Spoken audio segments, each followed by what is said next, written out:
warahmatullahi wabarakatuh. Perkenalkan, nama saya Rafa Nabila Syah, NPM 18111000291. Saya di sini bersama rekan saya, Kaila Rona Azahra. Berbicara tentang COVID-19 atau virus corona sudah menjadi bahasan yang tidak asing lagi. Oleh sebab itu, kita harus melakukan pencegahan supaya kita bisa memutuskan rantai penularan virus corona. Apakah yang kamu ketahui tentang virus corona? Virus corona adalah virus yang dapat menyerang manusia dan hewan. Pada manusia, virus ini adalah virus yang menyerang bagian pernafasan. Tetapi saya melihat di TV dan sosial media seperti Instagram dan Twitter, virus ini sering disebut sebagai COVID-19. Mengapa disebut sebagai COVID-19? Baiklah, virus corona adalah virus yang ditemukan di daerah Wuhan, Provinsi Hubei, Cina pada tahun 2019. Maka dari itu, coronavirus yang ditemukan ini diberi nama coronavirus disease 2019 yang disingkat menjadi COVID-19. Oh, jadi begitu. Lalu bagaimanakah gejala COVID-19 tersebut? Gejala seperti yang saya ketahui adalah demam tinggi, batuk, dan sesak napas. Gejala tersebut mirip sekali dengan flu pilek dan demam. Lalu bagaimanakah membedakan gejala COVID tersebut dengan flu atau demam biasa? Membedakan gejalanya adalah COVID-19 itu demamnya sangat tinggi, yaitu biasa mencapai 38 sampai 40 derajat setelah 14 hari kepergian dari daerah terdampak, serta mengalami sesak napas atau sulit bernapas. Apa saja yang sudah kamu lakukan dalam pencegahan virus corona ini? Seperti yang sudah dianjurkan oleh pemerintah, kita harus melakukan physical dan social distancing. Lalu bagaimanakah dengan kamu sendiri?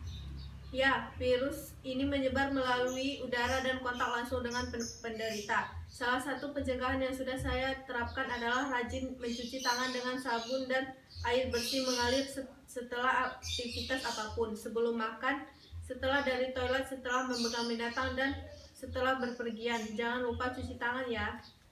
Gimana dengan kamu? Apakah dengan physical dan social distancing kamu masih keluar rumah? Sejauh ini saya masih keluar dan berpergian, tetapi tidak lama, biasanya hanya keperluan berbelanja ke pasar atau warung. Berapa kali kamu melakukan perjalanan per hari? Saya melakukan perjalanan kurang dari 3 kali per hari. Apa tujuan perjalanan kamu itu?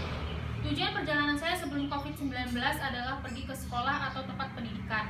Namun, setelah sekolah dan tempat pendidikan lainnya diadakan daring learning, saya masih tidak bisa produktif untuk tetap di rumah saja. Saya masih keluar rumah untuk keperluan lainnya. Sebaiknya ketika kamu keluar rumah, hendaknya menggunakan masker dan menjaga jarak, menjauhi kerumunan dan menjaga jarak setidaknya 1 meter dengan orang lain atau social distancing. Karena di tengah keramaian pasar tidak tahu atau apakah tidak bertemu dengan orang yang membawa virus atau tidak, serta menjauhkan diri dari orang yang batuk atau bersin.